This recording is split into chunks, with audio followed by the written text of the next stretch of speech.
Многу луѓе се собраа во градот Ланкаран во Азербејџан на погребот на озогласен мафијаш. Руските медиуми соопштуваат дека во еден момент од својата кариера, сега починатиот Рашман Џаниев ги контролирал сите етнички азербејџански банди во Москва. Тој бил вмешан во рекетирање и во трговија со дрога.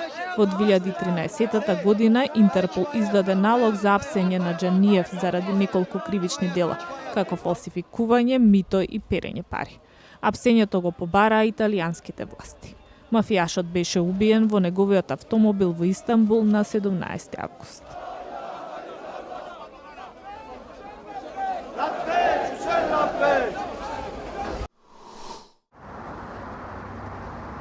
Лидерите на руската опозицијска партија Јаболко положија венци во чест на тројцата луѓе убиени за време на неуспешниот пуч во Москва во август 1991 година.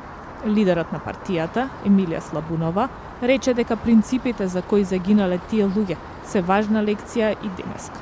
Властите во Москва им го одбија барањето да се дозволи поголем марш низ центарот на градот за да се одбележи 25 годишнината од обидот за државен удар.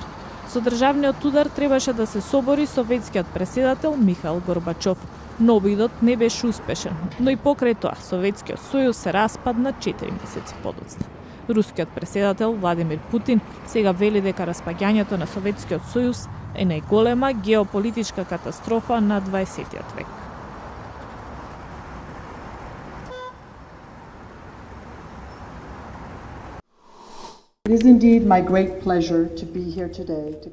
Амбасадорката на Соединетите држави во Таџикистан Елизабет Милард, генералот Риџабили Рамонали, шеф на граничната служба и други американски и таџикистански функционери присуствуваа на церемонијата на предавање на опрема што САД ја донира на Таџикистан.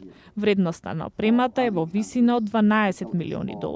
САД донира комуникацијска опрема и возило за граничната служба. Оваа опрема е финансирана од страна на Централната команда на Соединетите држави за борба против наркотици и представува континуирана посветеност на Соединетите држави на борбата против трговија со дрога во Таџикистан.